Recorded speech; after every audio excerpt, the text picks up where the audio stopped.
Começar com bom dia, boa tarde, boa noite. O pessoal vai entrando à medida que a live vai começando. Deixa eu inclusive mandar o convite aqui para nossa convidada de hoje. Badu, não, Badu, dá licença, né, Badu? Badu, tô ao vivo agora, Badu. Dá licença, Badu. Vai pra lá, vai pro seu canto. Cadê nossa convidada? Já está online.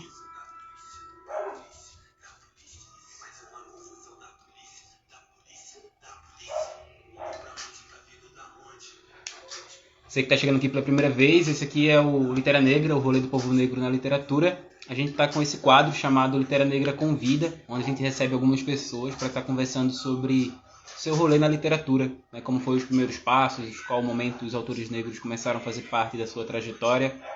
E hoje a gente, com enorme prazer, vai apresentar o rolê de Janaína Costa na literatura. Deixa eu só ver se ela já aceitou aqui, ainda não.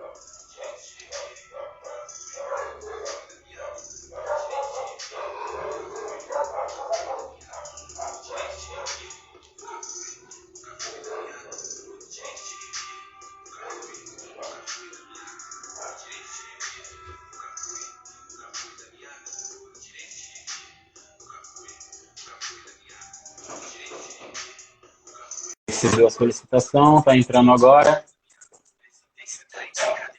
Nossa, não sei resistência, chamam de racismo. Ai, meu Deus. Tá aqui. Olá. Olá, Jana. Seja bem-vinda ao Litera Negra Convida. Deixa eu apresentar você para o pessoal que não te conhece ainda, não teve o prazer ainda de te conhecer e tem agora a oportunidade. Janaína Costa é quilombola, historiadora e mestranda em História Social. Também tem um podcast e um canal no YouTube onde discute sobre trabalho doméstico, seu mestrado na Colômbia e o cotidiano de uma mulher negra e latino-americana. E é com enorme prazer que o Litera Negra recebe, nesse Litera Negra Convida, o rolê de Janaína Costa na literatura. Jana, muito bem-vinda. Obrigado por ter aceitado o convite. É um enorme prazer receber você aqui na casa. E fique à vontade para se apresentar, o pessoal que ainda não te conhece, conhecer Jana por ela mesma. Diana por ela mesma. Bom, eu acho que é isso que você falou, e atualmente eu tô vivendo na Colômbia, como você já falou, e tô fazendo um mestrado em História, onde eu discuto essa questão também do trabalho doméstico nessa linha acadêmica da coisa, além da experiência e da vivência, eu discuto isso dentro da academia e tô nesse projeto, né? Tô nessa tentativa de chegar no final com uma dissertação relacionada à questão das mulheres negras e do trabalho doméstico no Brasil. Fora isso, o que eu posso dizer é isso que você já disse, que eu discuto trabalho doméstico nas redes sociais, aqui no Instagram, mais no Facebook, no YouTube também, e no meu podcast, meu neném, meu recém-chegado podcast, de Que Papo completou a com a primeira Jana, temporada agora, né? que você escutou tudo, eu tô muito que bem. Parabéns, realmente. Eu te falei que você Não, tinha era o escutado mínimo, né? tudo, Ia estar você recebendo você, tinha que pelo menos ouvir o podcast completo.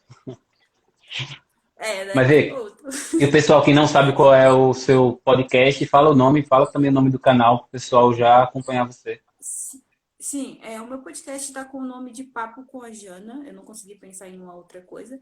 É temporário esse nome, inclusive. E no meu YouTube tá tipo Jana Costa. Também ainda não consegui formular um nome assim que fosse aquele nome, sabe? Ainda não, ainda tô no processo de busca, mas pode procurar como de Papo com a Jana e Jana Costa no YouTube.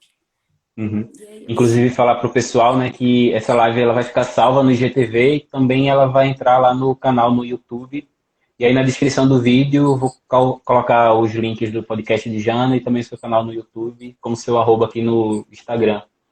Jana, mas você não falou de onde que você é. Você é natural de onde? Oh, verdade, verdade.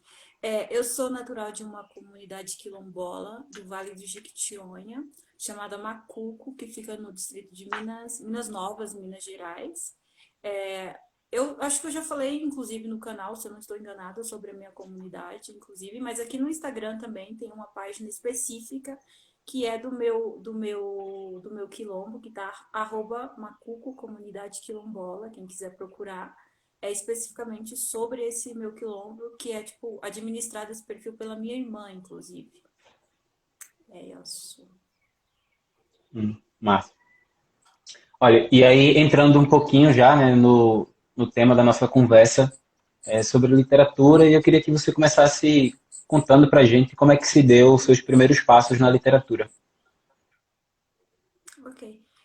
Os meus primeiros passos na literatura. Como a gente tinha falado em algum momento, é recente esse meu interesse, de certa forma, mas não é um interesse assim que surge do nada. Ele foi motivado por outras pessoas externas, por acompanhar perfis, por exemplo, como o seu, como de outras pessoas que falam dessa questão da literatura e tal. O meu contato, ele é, tipo, recente. Teve um super grito aqui. Ele é recente.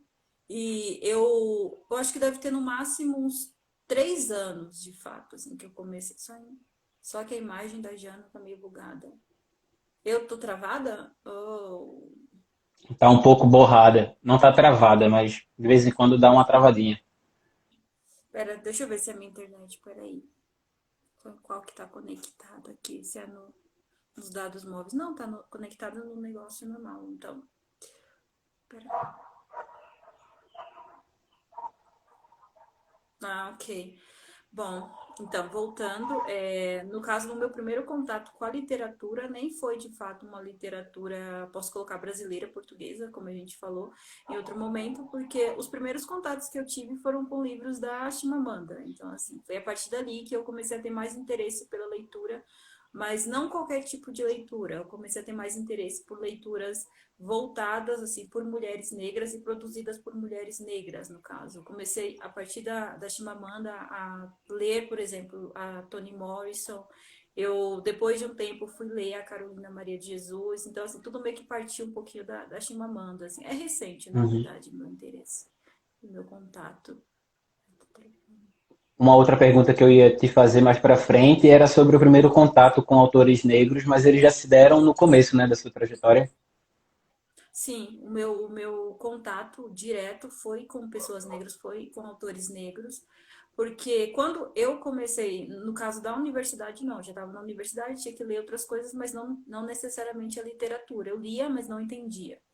Uhum. Quando eu tive o contato comecei a ler pessoas negras, isso meio que me abriu o leque para ler outras coisas que não necessariamente eram produzidas por pessoas negras. Mas então eu tive meio que, posso dizer que um caminho inverso, né? Porque normalmente nós, pessoas negras, a gente lê muita literatura branca e depois a gente chega na literatura negra, de fato. O meu contato, assim, de início já foi com autores negros, então acho que fiz o caminho meio que inverso ali, sabe? Uhum. Isso que você falou, inclusive, é o reflexo da vida de uma das autoras que você citou, né, que é a Chimamanda. Ela vai dizer num discurso que o primeiro contato, né, durante toda a sua infância, início da juventude, ela só tinha contato com autores brancos estadunidenses, né, ou europeus mesmo. E aí, quando ela ia fazer alguma história, tudo que ela criava vinha a partir das coisas que ela lia. Então, apesar dela crescer na Nigéria, né, assim, ela fazia, colocava nas histórias seus personagens brincando com a neve e também tendo a pele branca e o cabelo como cachinhos dourados, sabe? Então ela Sim, representava ninguém na muito, Nigéria. Exato, exato. exatamente. Desculpa, te cortei. E ninguém na Nigéria é dessa forma, ninguém é desse jeito, né? Eu acho que num vídeo eu cheguei a falar sobre isso, do como a questão do consumir a literatura branca na infância, ela cria um imaginário na criança que vai para a vida inteira, né? A Chimamanda fala lá que ela queria, de certa forma, ela consumia aquela literatura, ela não se via naquela literatura, mas era o que ela tinha, então ela reproduzia aquilo porque era a história que ela tinha, né? Ninguém na Nigéria tá lá brincando na neve, acredito que muito pouco provável, tem gente com esses cabelos cacheados, cor de cabelo de anjo, coisas do tipo na Nigéria, Anjo porque não Barroco. passa. Sim, então, tipo, aquela questão da importância também da literatura na infância, né? E para crianças negras, o quanto é importante se verem nesses papéis, né? Porque parece que é algo que conta sobre o outro e que a gente tem que absorver esse outro, mas nunca é sobre a gente, né? É Sim. incrível isso. E isso marca a gente de forma tão profunda, né? Eu lembro agora de um outro livro, de uma autora que você comentou também, que é a Toni Morrison. Ela escreveu um romance lá nos anos 70 chamado O Olho Mais Azul, que conta a história de uma menina negra, e assim, que ela tinha por ideal de beleza uma menina que ela via sempre nos comerciais, né, na televisão, que era uma espécie de um anjo barroco, como era apresentado, né? Que era nesse estilo, pele branca, de porcelana, cabelo de cachinhos dourados e os olhos muito azuis. E aí vai contando sobre a dificuldade, né, como foi a empreitada dela construir a sua identidade quando não tinha nenhum exemplo de representatividade que fosse parecido com o dela, né? Era sempre o oposto. Então ela cresce também se enxergando como a outra, né? Como Sim, o como padrão o nunca anormal dentro da conseguir ser sociedade. alcançado, né? Sim. Isso é marcante demais na infância, né? Porque é nesse momento, eu penso que nesse momento é um momento que a criança ela tem que se reconhecer, ela tem que se reconhecer na sociedade em geral. Qual é o papel dela ali, onde ela se encaixa. Mas se tudo que ela lê, tudo que ela consome não é sobre ela, porque ela acharia em algum momento que ela é parte disso, que ela é parte importante disso? Se ela lê, se ela vê, enfim, nos livros didáticos, em toda a literatura infantil, crianças como ela não estão, e quando estão num papel de totalmente subalternidade, que é o. Vamos falar sobre, sei lá, escravidão, um livro sobre escravidão e coisas do tipo. Aí tá lá, um menino negro é o escravo, o escravizado e tal. A menina negra, Uhum. sabe? Então isso cria um imaginário de onde é que eu me encaixo aqui? Eu só posso me encaixar nesse papel, eu só tô nesse espaço de subalternidade, sabe? É uma questão bem. Eu acho isso bem triste, trazendo para pensando, por exemplo, questão de Brasil, né? Eu cresci numa comunidade quilombola e, assim, enquanto eu estava lá, a minha escola, né, para o primeiro momento, era na comunidade, eu estudava numa escola que não tinha energia elétrica, porque não tinha energia elétrica na comunidade, não tinha banheiro, nada do tipo. Então, assim, eu ali tendo o mínimo do mínimo do mínimo, assim, em acesso. Então, cadê o incentivo a ler, a querer escrever, porque eu adoro escrever, descobri que eu adoro escrever. Só que isso não existia isso ali naquele momento, porque se tratando da comunidade, eu posso dizer que mais da metade das pessoas não são alfabetizadas. Então, de onde que viria esse meu incentivo para querer ler, para querer fazer as coisas? Não tinha. Então, eu fico pensando quanto isso é um reflexo também da questão da desigualdade, né? Enquanto eu, lá com meus 7, 8 anos, estava numa escola totalmente sucateada do outro lado do país, enfim, em outros momentos tinha uma outra criança tendo acesso a tudo, absolutamente tudo, em questão de incentivo e livros e diversidade, eu ali fechada no mesmo espaço, sabe? E aí eu É, cresço, vou para a universidade e não entendo nada quando chego na universidade, sabe? As coisas assim. é um choque, né? Um choque de realidades total. Assim, de, tipo, se não existe um incentivo na primeira infância quanto à leitura, porque as pessoas acham que eu vou chegar no ensino médio mal sabendo ler, eu vou conseguir interpretar um livro mais, não sei, por exemplo, o Cortiço. Eu tive que ler o Cortiço quando eu estava com 15 anos, no primeiro ano do ensino médio. Eu não li. Hoje eu vejo que ele não é uma leitura difícil. Eu li um livro simples de entender, não é um livro complexo. Mas com 15 anos eu olhava e achava que isso era um bicho de sete cabeças, porque eu não tinha prática nenhuma, eu não entendia o mínimo para compreender um livro, sabe? Porque não Uhum. existia esse incentivo dentro da escola, não existia esse incentivo dentro de casa. Meus pais analfabetos, minha mãe aprendeu a ler e a escrever em 2004, quando eu estava na quarta série, ela também estava estudando, fazendo EJA. Então não existia o incentivo, sabe? E aí eu pensava, nossa, isso é difícil, isso é extremamente impossível. E naquela época era impossível, de fato, para mim, porque eu não tinha nenhuma ferramenta para compreender aquilo e não tinha um incentivo, né? E daí eu fico pensando como isso pode marcar a gente para o resto da vida, né? Pode marcar. Sim.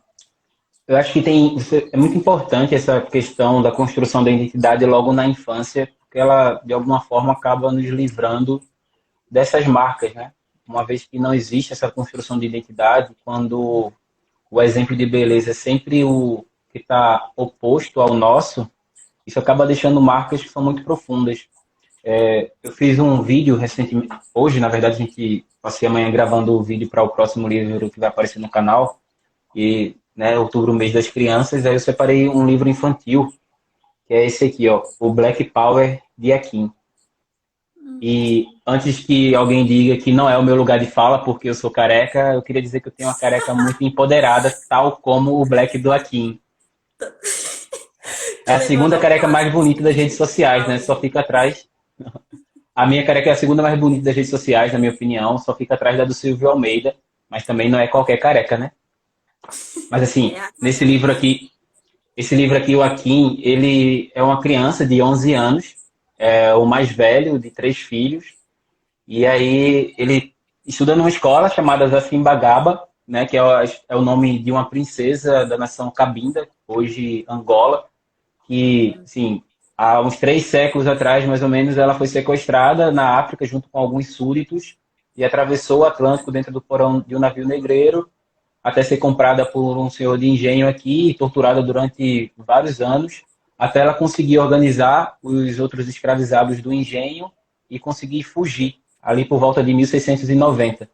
E aí ela forma um quilombo na região do Rio Doce, e aí ela se torna especialista em construir canoas, ela organiza a construção de canoas através do quilombo, e à noite também ela organizava assaltos ao porto de São Mateus e também fazendas e engenhos ali da região para libertar escravizados. Aí o Akin ele estuda desde criança, né, desde bebê, nessa escola que leva o nome da Simbagaba, mas apesar disso, é também na escola que ele tem o primeiro contato com o racismo, que tanto pelos professores quanto pelos seus colegas é encarado como brincadeira. Hoje algumas pessoas chamam de bullying, mas ainda é racismo, né? E aí o Akin começa a sofrer preconceitos e racismo por conta tanto da cor da sua pele, e em uma das brincadeiras os amigos chamam ele para brincar de polícia e ladrão, com a condição de que ele seria o ladrão porque ele era o único negro, e também tentam ridicularizá-lo por conta do seu cabelo. Só que o Akin ele tem uma bênção na vida dele, que é o seu avô, o seu Dito Pereira. Inclusive, o momento mais aguardado do dia, tanto do Akin quanto dos seus dois irmãos mais novos, era quando chegava a noite e aí eles ouviam com exclusividade o seu Dito tocar berimbau e cantar para eles enquanto sentavam num tronco de árvore.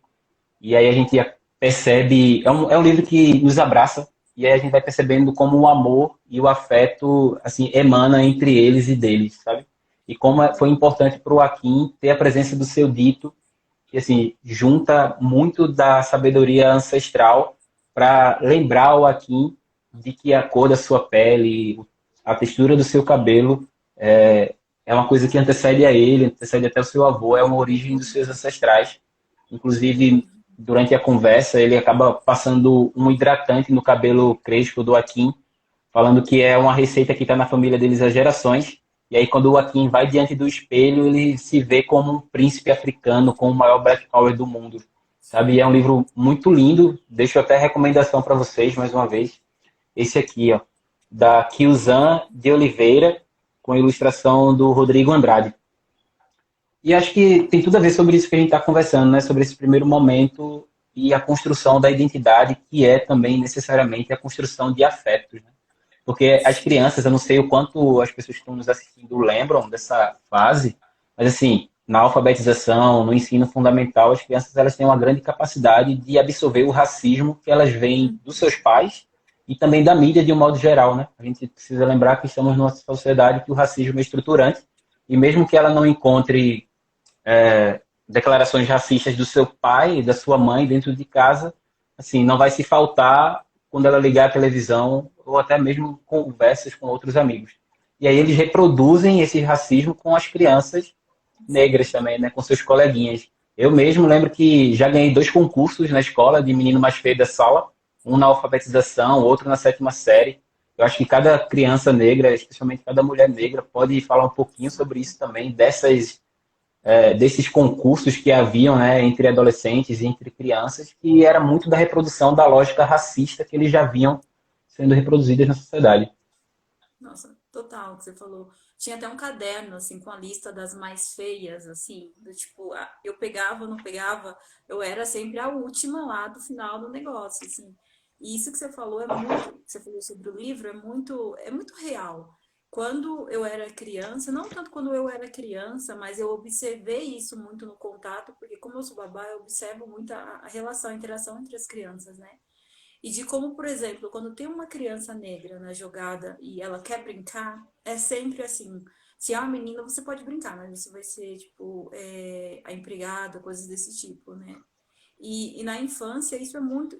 Na escola, eu costumo dizer, isso é um fato, a escola é o primeiro lugar onde a criança negra vai sofrer o racismo de um modo assim extremamente escancarado, mas ele vai ser totalmente velado. Os professores vão dizer que não é aquilo, que foi uma brincadeira, porque até porque se eles se posicionam, isso vai mudar meio que a lógica da escola, isso vai criar conflito e coisas do tipo, e ninguém quer estar nessa situação de conflito, né?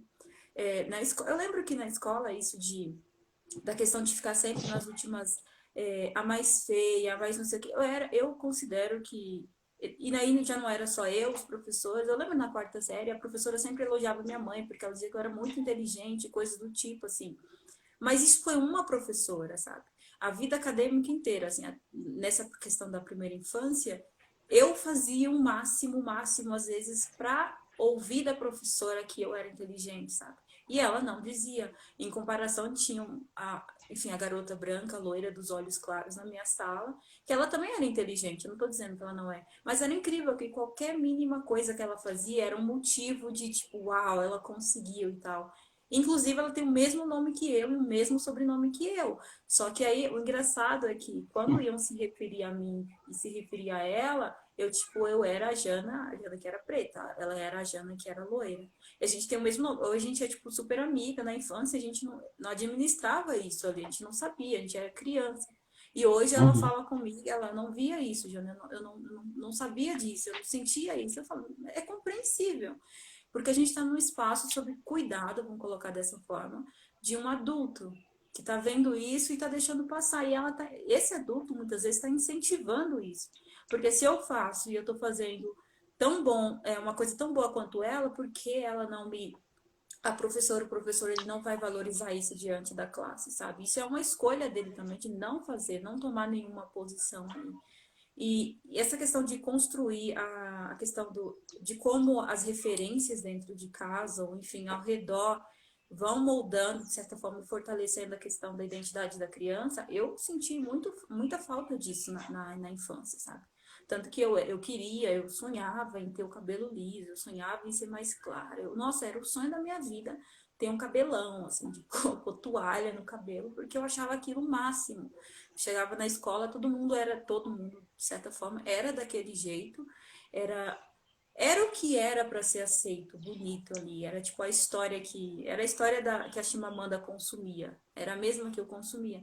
Então eu pensava, esse é o modo de ser e eu estou sendo errada, então de alguma forma eu tenho que buscar me encaixar, eu tenho que buscar me encaixar nessa lógica, né?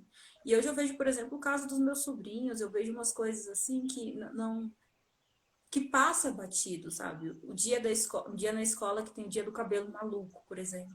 Os meninos, as outras crianças brancas, colocam que o cabelo Black Power, o cabelo crespo, é motivo de piada, é motivo de zombaria, porque é um cabelo maluco, sabe? Dentro da escola e o professor acha aquilo legal e deixa passar, sabe? Eu vejo meus sobrinhos negros no meio disso e eu fico pensando como eles devem se sentir.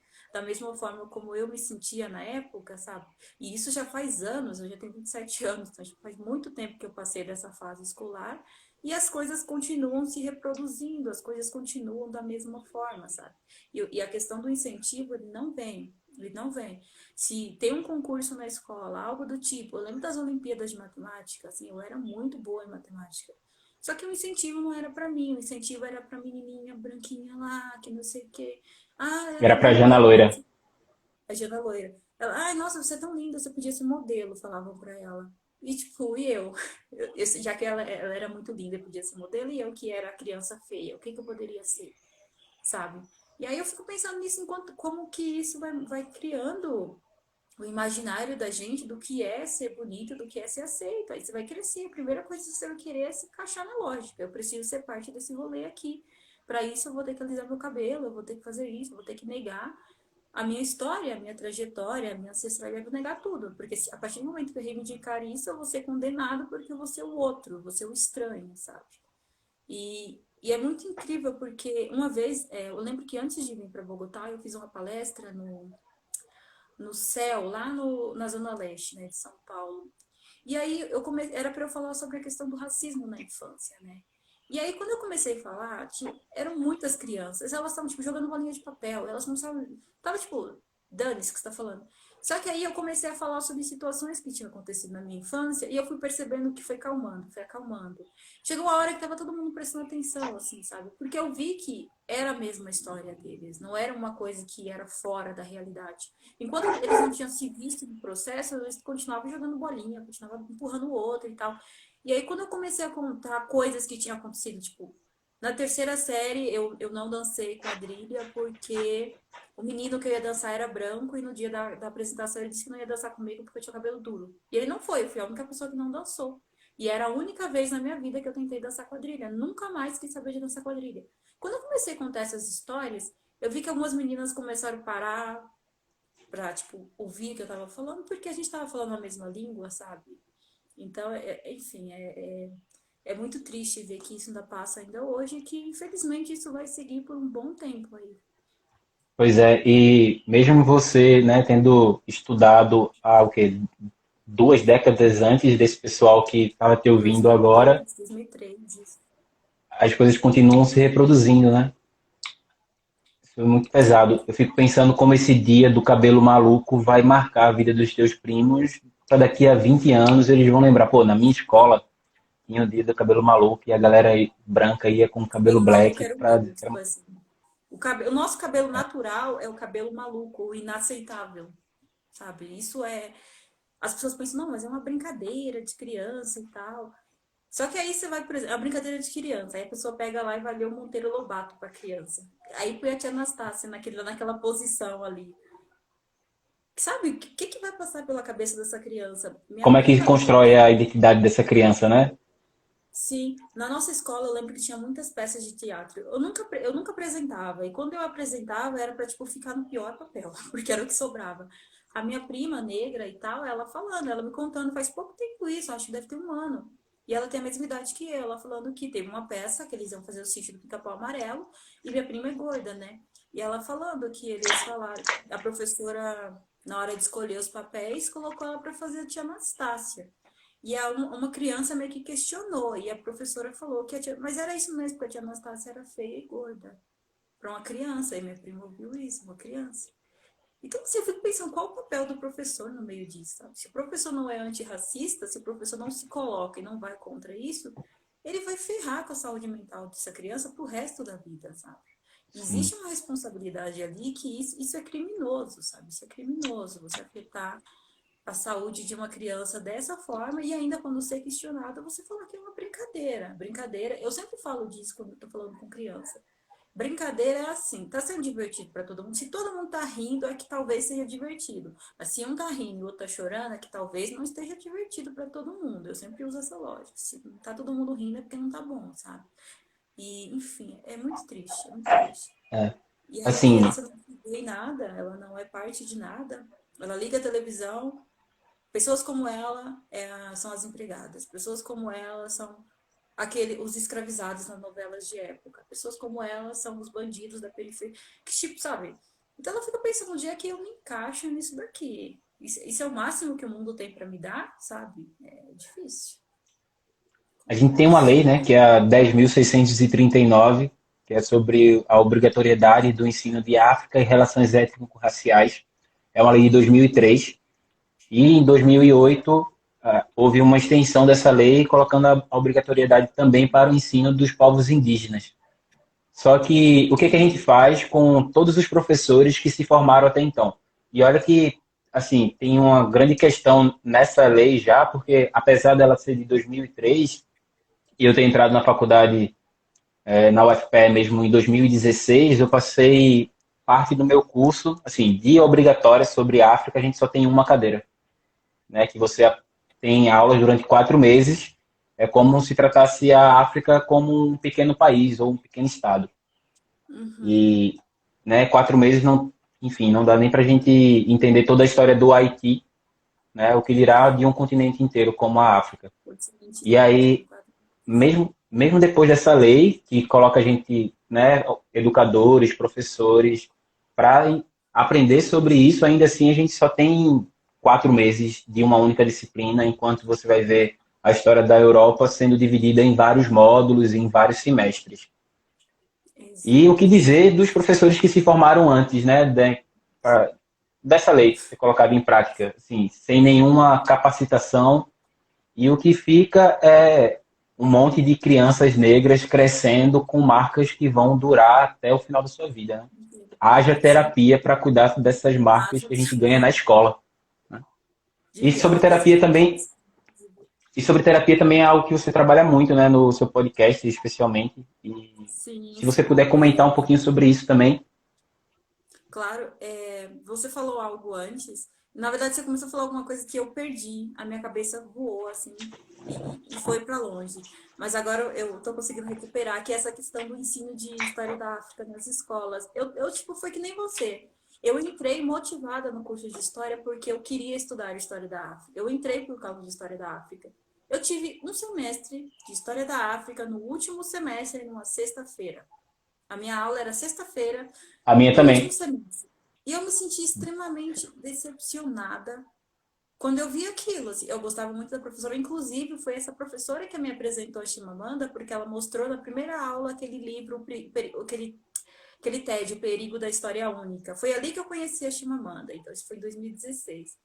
Então, assim, eu falei, cara, eu já fiz uma live aqui falando sobre essa questão do ensino de África nas escolas, e como que a gente, assim, por mais que a gente tenha aquela ânsia de ensinar, de ir lá e ensinar para a criança, como que você vai fazer isso tendo em vista que você teve um semestre de História da África no último semestre da sua graduação, sabe? A gente que se formou agora, que está se colocando nessa posição de vamos refazer isso daí, sabe? Ok, agora as pessoas que vieram de antes são aquelas que vão ensinar que, tipo, então aí teve o ciclo do ouro, aí o índio, aí deixou de usar o índio, aí precisou trazer o escravizado da África, não sei o que e tal. Aí acabou. Tipo, aí teve a abolição e acabou, não teve mais nada. Então essas pessoas estão seguindo ensinando a mesma coisa, e é triste, porque eu também, ainda que tenha colegas que se formaram agora, recentemente, estão fazendo essa mesma narrativa, chegando na sala de aula, pegando o livro didático lá e lendo para a criança aquilo lá. E aí é sempre aquela questão, como que a criança negra se encaixa nas aulas de escravidão, sobre escravidão, assim. Eu era criança que quando falava, gente, hoje a aula é sobre escravidão, todo mundo virava pra minha cara e, tipo, ainda tinha uns que falavam piada, seus parentes já, assim, sabe? Eles não poupavam. Então eu fico pensando que é muito triste pensar que a história do Brasil, ela é baseada nessa questão da exploração, da escravização do indígena e do negro. Aí quando você chega na sala de aula para ensinar, você ensina algumas passagens, assim, sabe? Como se fosse assim, não, aí veio, aí teve, aí acabou, aí, tipo, democracia racial e tal, sabe? Umas coisas assim. E eu fico pensando, cara, não existiria uma história do Brasil sem o negro e sem o indígena. Mas existe uma história do indígena e do negro sem o Brasil. Então seria possível contar essa história. Só que essa não é a história contada, porque eles vão ficar lá na escola falando, não, os romanos, porque não sei o quê, porque o berço da civilização lá na Grécia, não sei o que e tal. E de onde vêm os indígenas antes do processo de colonização? Quem eram essas pessoas antes do processo de colonização? E até mesmo quem foram essas pessoas, quais os movimentos de resistência a esse processo de colonização? Isso não tem. É como se a gente meio que surgisse do nada para a criança, assim, tipo, então, a criança está na sala de aula lá, beleza. Aí teve a escravização na África e não sei o que, eles entraram lá e tal. E essa criança vai falar, então, minha história realmente começou, já começou na subalternidade. Então, talvez essa seja a história da minha vida, né, viver nesse processo aí e tal. Porque não existe uma África pré-colonial, não existe isso na escola, eu nunca tive. Quando eu cheguei na universidade, eu comecei a ter essas aulas, isso para mim foi novo. Eu com 24, 25 anos, isso para mim era novo, assim. Eu falei, se eu com 25 anos estou achando isso extremamente novo, imagina uma criança de 9, 10 anos, enfim, lá na quinta, sexta série, que está nessa ainda ouvindo que foi preciso trazer traficar, trazer o escravo da África, o escravizado da África, Porque só assim a gente teria o Brasil. E parece até uma coisa boa se você colocar para a criança. Que bom que teve, né? Porque agora a gente tem o Brasil e não sei o quê. São umas coisas assim, cara, que você pensa, meu, isso é criminoso, sabe? Isso é extremamente criminoso. E aí você falou nessa questão da terapia, da saúde mental, essas coisinhas, essas coisas que acontecem, parece que a gente cresce e a gente supera. Parece que eu hoje, que com 27 anos, é estranho as pessoas me, quando eu chego, para algumas pessoas, se eu falar que eu chego na terapia, e eu vou falar, por exemplo, da quinta série, que teve um evento assim que me marcou e tal, as pessoas falam, nossa, mas você está vivendo de passado, isso já passou. Porque isso, cara, quando você é uma criança negra, você tá ali, nada, você nunca é o suficiente, nada que você produz é o bastante. Existe sempre um peso de que você tem que fazer mais, mas mesmo você fazendo esse mais não é o suficiente, isso te marca, isso acaba com a sua autoestima, isso, tipo, destrói. Eu entrei na universidade me sentindo a mais burra da turma. E eu entendia que eu era a mais burra da turma. Eu não sei se eu não posso ler esse termo, mas eu sentia que eu era, porque o professor falava, gente, vamos ler, sei lá, o Adorno, vamos ler Marx, vamos ler não sei o quê. E eu via que para alguns colegas eles engoliam aquilo, tipo, fácil. Eu falava, caralho, eu tô perdida. Veio TP, veio um monte de coisa. Eu falava, eu não sei nada disso, sabe? Eu ficava me sentindo, a minha autoestima ia pro chão sempre quando eu pegava uma prova e eu não conseguia responder. E aí eu pensava, será que eu sou pior que todo mundo aqui? O que que acontece e tal? E eu me sabotava aí nesse processo. E agora eu entrei no mestrado e esse processo ainda tá lá. Porque eu chego, Uhum. os meus colegas são todos classe média alta, brancos, eu sou a única pessoa negra na minha sala, não sei o que, aquela sempre questão de ser um negro único nos espaços. Essa é a história da minha vida. E aí eu chego lá e eu vejo que, por exemplo, todo mundo consegue entender um texto e discutir ali na sala de aula, e eu não consigo. E aí eu comecei a me culpar. Aí que eu fui, aí entra a terapia para me mostrar, a professora de onde você veio, é, qual o seu ponto de partida? O seu ponto de partida não é o mesmo deles. Então, talvez para você ler um texto mais complexo, entender 3 parágrafos deles, seja uma conquista gigantesca. Para eles, seja absolutamente nada. Porque eles estão acostumados com essas coisas, só que você não. E aí eu fiquei pensando nisso, sabe? Do quanto que essas coisas, esses buracos que ficam lá na infância, isso persiste para a vida inteira, assim, sabe? Para a vida inteira. Eu me sinto extremamente, eu me saboto, eu me sinto, digamos que inferior intelectualmente em relação a algumas outras pessoas. Só que eu sei que eu tenho uma história de vida que nenhuma delas tem. Eu tenho um processo que elas nunca vão entender.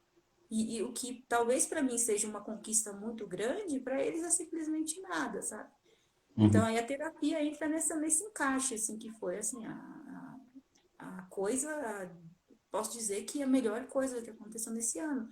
Porque até nisso me ajudou. Eu entrei na terapia em abril e eu entrei no mestrado em agosto. Se eu não tivesse esse caminho para eu entender ali no meio, para eu começar a refletir sobre, eu não teria entrado.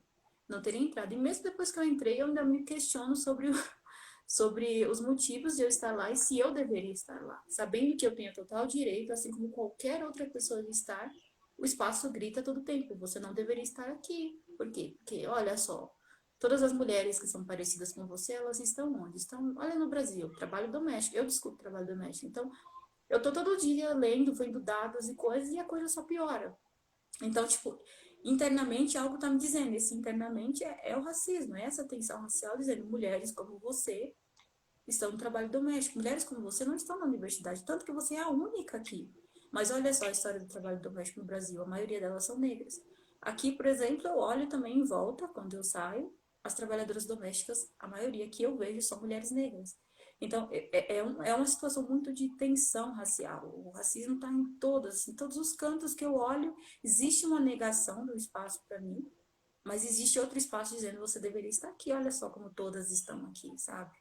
Então, a terapia aí no meio entrou e tá meio que tentando me equilibrar. Tentando me equilibrar. Às vezes Uhum. eu caio, eu tô caindo toda hora. Toda hora eu caio porque é muito difícil você se reestruturar de um processo de 27 anos de negação e de inferiorização em 6 meses de terapia. Então, acho que é um processo que eu vou.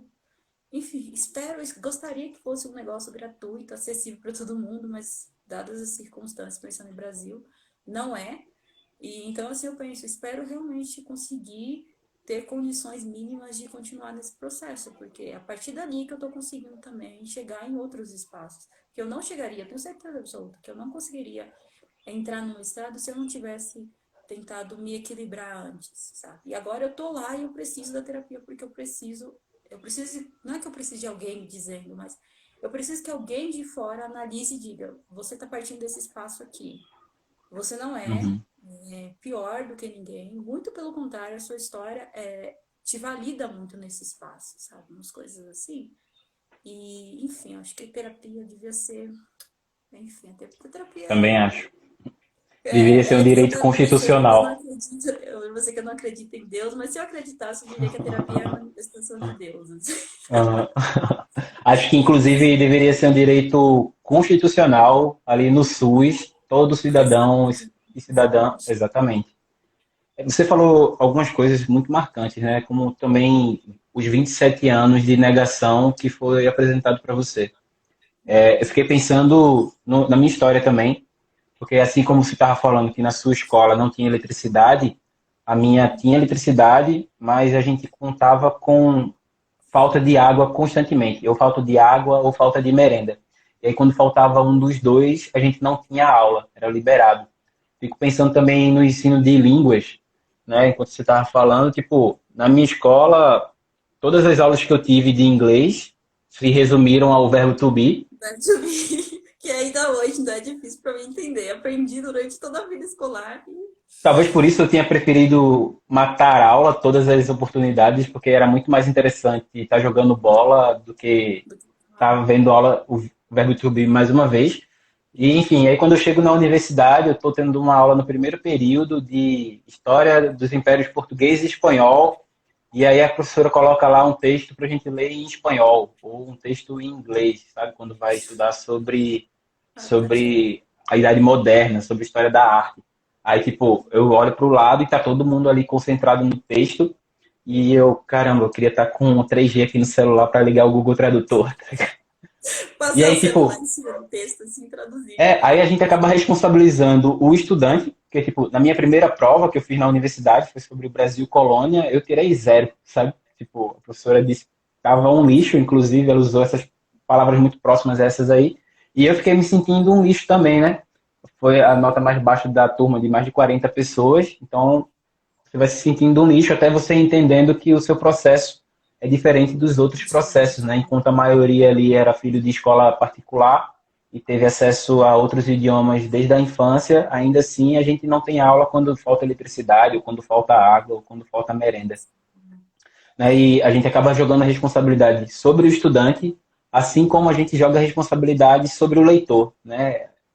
As pessoas costumam ouvir por aí que o Brasil é um país de poucos leitores, mas como é que a gente pode ser um país de muitos leitores, né, se a gente não é incentivado à leitura? Se a gente vem de casas onde nossos pais já não foram incentivados à leitura também, né, onde a preocupação maior era trabalhar durante o dia para ter comida à noite. E isso sem contar a questão do valor do próprio livro, né? Assim, a gente tem um mercado editorial no Brasil que enriquece as grandes editoras, por sua vez, compram as pequenas editoras também. E, assim, se a gente tem poucos leitores no Brasil, tenta separar a responsabilidade do leitor e mais a responsabilidade no governo, no Estado, na educação pública, né, no mercado editorial, que inclusive não. Assim, a gente tem números, né? A UNB fez um levantamento que de 1964 até 2016, de todos os livros publicados no Brasil, apenas 10% eram de autores negros. Então, como é que a gente se reinventa tendo, né, o racismo como uma lógica operante na sociedade? E a gente, como produtores de conteúdo, né, eu estou aqui com o Litera Negra, você está com o seu canal também, a gente acaba enfrentando, com o advento da tecnologia, novas formas de invisibilidade, como no caso dos algoritmos racistas, né, o que não deveria ser nenhuma surpresa para ninguém, porque os algoritmos eles não brotaram de Marte, também não caíram aqui por bênção do Espírito Santo, né? E assim, é só mais uma pedra no meio do caminho das pessoas negras, que assim, essa conversa aqui mesmo, a gente está falando, né, são duas pessoas, você e eu, que até pouco tempo atrás eram resumidas a força de trabalho ou a meros objetos de estudo, E hoje a gente está aqui, está ocupando espaço na universidade e nas redes sociais também como produtores de conteúdo e de conhecimento. Então, como é que a gente enfrenta esses novos desafios, né, a tecnologia se usando de aparatos que estão aí, né, na sociedade, porque os algoritmos talvez não sejam nada além do que espelhos da sociedade. Se você puder Uhum. comentar um pouquinho sobre isso também, e o pessoal que estiver chegando agora, a live vai ficar salva aqui no IGTV e depois no canal do Litera Negra. A gente tem mais uns 10 minutinhos, se vocês quiserem fazer perguntas para a Jana, fiquem à vontade também. Sim. Você falou muitas coisas que 10 minutos vai ser pouco tempo para eu falar, mas que ficaram na minha cabeça. A primeira é essa questão da responsabilidade, do colocar responsabilidade em cima do leitor, em cima do aluno. É a mesma coisa de colocar responsabilidade do racismo em cima da pessoa negra que não responde a ele, de certa forma, diretamente. Como se fosse uma questão totalmente individualizada, como se não existisse uma estrutura reforçando tudo isso. Tipo, se eu não me, não, se eu me calo diante de uma situação racista, porque o racismo não é minha culpa. Não é, ele não é estrutural, ele não está organizado estrategicamente, sabe? Tipo, isso é muito, muito difícil. E outra questão que você falou dessa questão da falta de água, isso para mim é muito marcante, porque eu cresci na zona rural. E aí, na segunda série, eu precisei. Tinha uma escola na comunidade, tem uma história até triste em relação a essa escola, porque faz pouco tempo essa escola foi desmontada. Os governantes, eles desmontaram, acabaram com a escola. E era a única escola da comunidade quilombola onde a maioria das pessoas, dos adultos, não são alfabetizados. Então, não existe uma escola lá, eles desmontaram, simplesmente porque quiseram. E Desmontaram a hoje a escola escola mais próxima fica a quantos quilômetros? pela cidade. Foi o que aconteceu comigo. Quando eu estava na segunda série, eu não sei porque não tinha a terceira série ali. Eu tinha que ir para a cidade. Então a escola fechou, ficou por muito tempo lá sendo um espaço de reuniões, coisas assim. E eu tinha que estudar na cidade. Eu tinha que andar, tipo, 40 minutos até o ponto de ônibus para pegar o ônibus para ir para a cidade. Se chovesse, o ônibus não subia, porque como era uma situação que, tipo, era subir, atolava o ônibus. Então eles falaram, não, não vamos subir. E eu era prejudicada. Isso acontecia época de chuva, tipo, a gente não ia para a escola na época de chuva. E não existia nenhum modo de recompensar o fato da gente não estar indo para a escola. A escola não pensava assim, poxa vida, eles vão. Nossa, não vieram essa semana nem um dia. Como que a gente vai fazer? Não, eles seguiam a vida deles como se nada tivesse acontecendo, sabe? E eu fiquei nesse processo por um tempo até, enfim, meu pai e minha mãe se separou, eu fui morar na cidade com minha mãe e tal, e aí melhorou a minha condição, mas a condição dos meus colegas continua a mesma. Eu morava na rua da escola, por exemplo. Então, eu saía faltando 2 minutos e estava na escola. Os meus colegas, o ônibus quebrava. A aula começava meio-dia e 30, eles entravam na segunda aula 1h30. Então, eles perdiam a primeira. O professor não estava nem aí preocupado se eles perderam a primeira e qual era o motivo deles terem perdido a primeira aula. Tinha peça de teatro na escola, nunca colocava o pessoal da zona rural, porque, ai, gente, eles não vão conseguir chegar. E, tipo assim, dava 5 horas, a aula acabava, eles tinham que entrar no ônibus e ir para a roça, porque eles não tinham como ficar na cidade, eles eram da zona rural. Então, assim, os ensaios eram depois das 5, os ensaios eram antes do horário da aula. Então, assim, eles nunca podiam participar de absolutamente nada. E aí eu ficava, na época eu não entendia muito isso, sabe? Mas sempre foi algo que ficou na minha cabeça e me incomodou. Eu era essa pessoa da zona rural, que o pessoal fazia as piadas racistas, porque eu morava na roça, ai, quem mora na roça é abóbora, essas coisas assim, sabe? É aquilo de sempre. E os meus colegas, assim, hoje, todos, a maioria dos que eram da zona rural e que estudaram comigo, estão na mesma realidade dos meus irmãos, que estão em usinas de corte de cana, colheita de café. Nenhum deles rompeu com isso. Em comparação às crianças que estudavam comigo na cidade da época, na época não. Em Belo Horizonte, em São Paulo, fazendo direito, porque eram filhos dos professores, eram filhos dos médicos. E outra questão, meu último ano estudando em Minas foi na sétima série, porque depois eu mudei para São Paulo.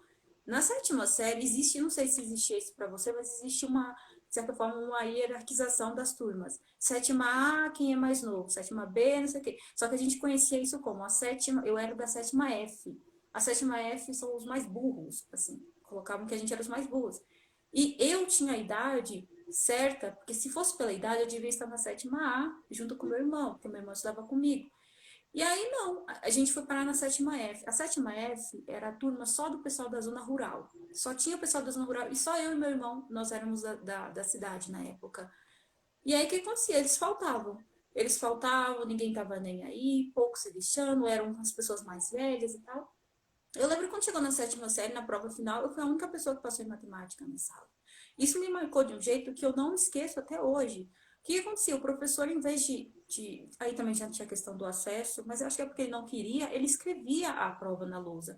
Ele escrevia, sei lá, 100, ou não sei, chutando, 50, 60 questões na lousa. O pessoal chegava 1h30, a aula começava meio-dia e 30. Então, quando o pessoal chegava, ele já tinha escrito metade da prova, mais da metade da prova, e eu já estava respondendo, porque eu já estava lá. Só que o pessoal da zona rural, não, eles estavam chegando depois. Então, assim, quando veio a prova, eu fui a única pessoa que passou na sala. E todo mundo ficou assim, nossa, como você é inteligente e tal. Eu falei, não, nem o meu irmão passou. E eu fiquei assim, cara, isso não tá certo, sabe? O professor não imprimiu a prova para os alunos. Eles perdiam todas as aulas praticamente do semestre, do bimestre, no caso, porque eles não chegavam, porque chovia, porque o ônibus não chegava. Então eu fiquei pensando como isso pode ser normal e a escola totalmente de acordo com tudo. Essa sala logo era o pessoal da zona rural, o pessoal das comunidades quilombolas ao redor, todos, a maioria, 99% negros. Hoje em dia, a maioria das meninas que estudaram comigo ali, elas estão, sei lá, em São Paulo, são empregadas domésticas. Os meninos estão, tipo, infelizmente, alguns nem vivos estão mais, alguns estão presos, outros estão em colheita de café e coisas como os meus irmãos. Eu não falei disso antes, mas, tipo, eu sou a única pessoa da minha família que chegou na universidade. Eu tenho 11 irmãos. Os meus irmãos, a maioria deles não terminou o ensino médio. Mas assim, todas as minhas irmãs, eu tenho 6 irmãs, todas são trabalhadoras domésticas. Todos os meus irmãos estão em usina de corte de cana, colheita de café ou são pedreiros. E aí eu fico pensando como que isso também vai construindo o imaginário dos filhos dos meus irmãos, sabe? Porque eles estão lá nessa mesma lógica, nas mesmas escolas, eles são os da zona rural, que chegam depois, tudo reproduzindo, sabe? Como que isso é tipo muito organizado. Isso não é uma coisa que acontece por acaso. Isso é dali que sai a mão de obra barata, que nem você falou aí. É dali que sai a pessoa que vai para a usina. É dali que sai a pessoa que vai para São Paulo e vai trabalhar no serviço doméstico sendo explorado, sabe? Então não é uma coisa natural, uma coisa que acontece e ninguém sabe explicar. Existe uma estrutura explicando toda essa questão. E é tipo, e aí vindo um pouco dessa questão que você falou das redes, eu venho para as redes sociais falar justamente dessas coisas. Eu não tenho essa questão de ficar romantizando. Ai, porque é trabalho doméstico. Eu não tenho tempo para isso, sabe? Eu não tenho tempo porque é tanta coisa por ser dita, e eu não estou dizendo também que eu sou a única pessoa que vou falar sobre isso, não é isso, mas é tanta coisa que compõe essa situação toda que seria desonestidade, seria desrespeitoso, inclusive, com os meus próprios irmãos, a minha própria família, chegar e fazer um discurso romântico da minha história, como, tipo, vou vender um livro aqui, ai, vou ser coach. Gente, se vocês quiserem, vocês conseguem, sabe? As coisas assim, tudo bem. Não dá, porque é desrespeitoso. Aí eu falo disso nas redes sociais, aqui, olha só como isso é louco. Eu tô falando disso aqui, eu tenho 13 mil seguidores, você tem 22 mil seguidores, tem 14 pessoas assistindo isso daqui.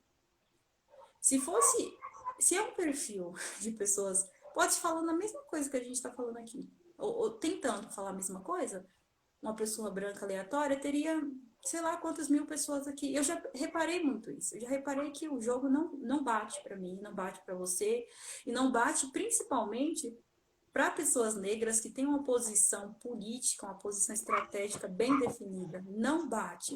Se você tivesse com um discursinho mais liberal, assim, mesmo você sendo negro, eu sendo negro, com um discursinho mais liberal, que não rompe, que não ameaça de nenhuma forma a estrutura, nada, a gente com certeza teria muito mais visualizações, a gente com certeza teria mais comentários, mais interações. Só que isso não acontece porque a partir do momento que você está falando algo que é do tipo, eu não vou ficar aqui romantizando o negócio.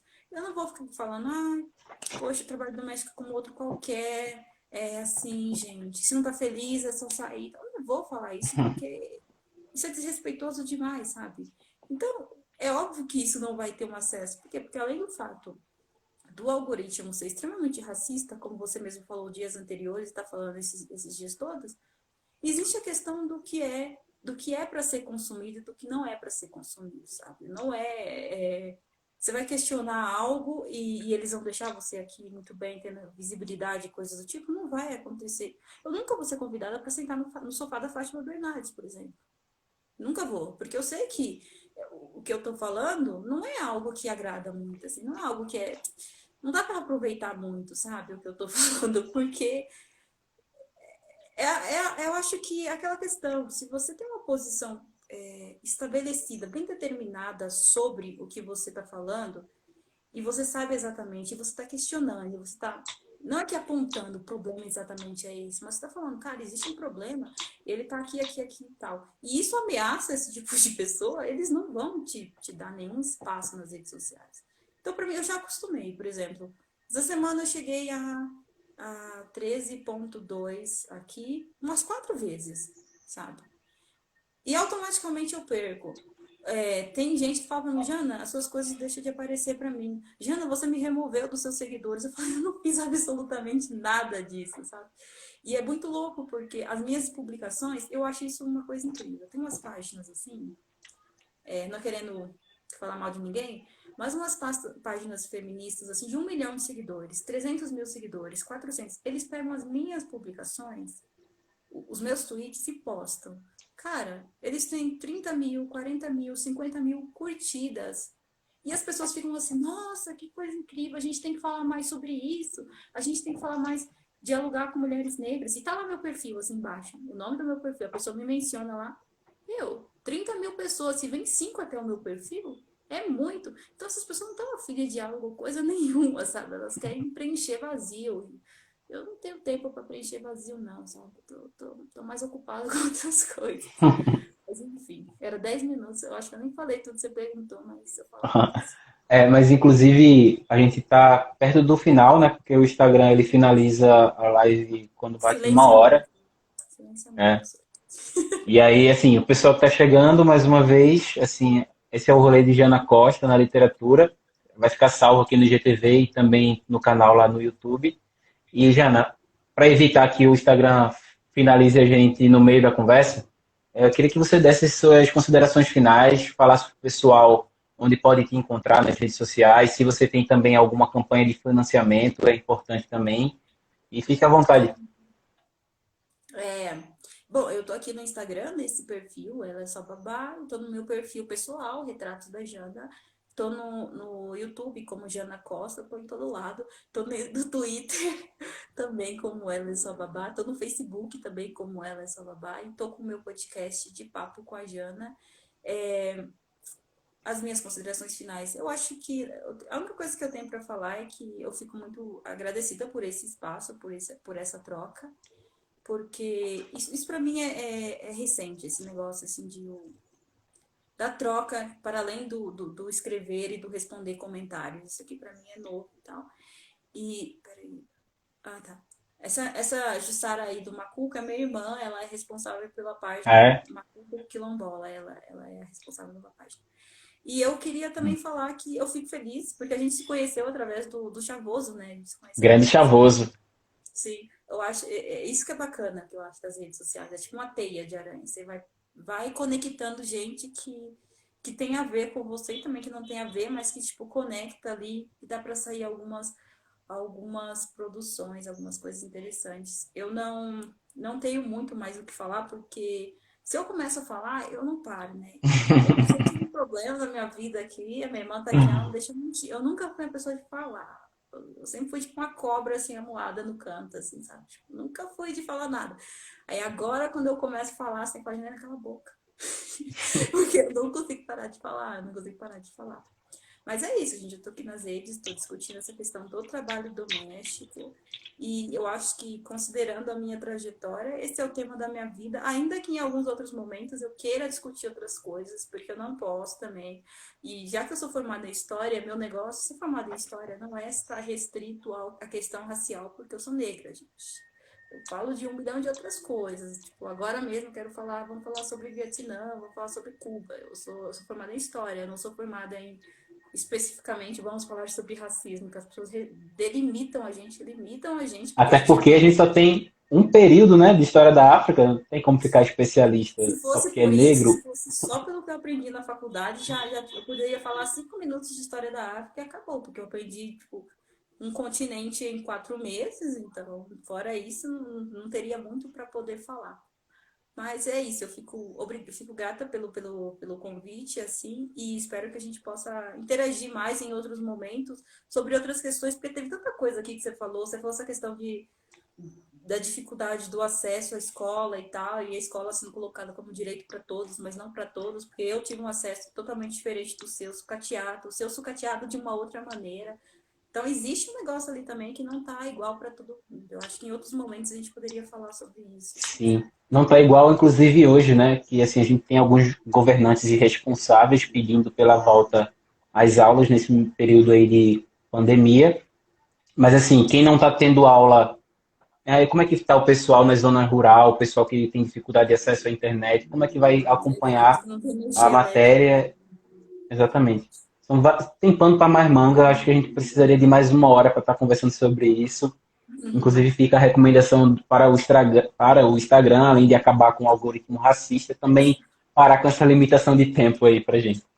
É, Jana, apelar para a moral do opressor não funciona muito bem, não. Eles não vão resolver nossos não. problemas, vão acabar com o nosso O Fanon já privilégio. ensinou pra gente, né, que assim, não tem como apelar por essa consciência do opressor, o que cabe é descer o sarrafo mesmo.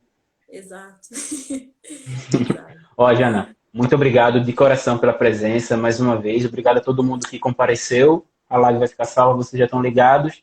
E esse aqui foi um pouquinho do rolê de Janaína Costa na literatura. Obrigado a todo mundo e mais uma vez a você, Jana. Foi incrível. Obrigado, viu? Obrigada pelo convite. Tchau, gente. Valeu, gente. Tchau, tchau. Tchau.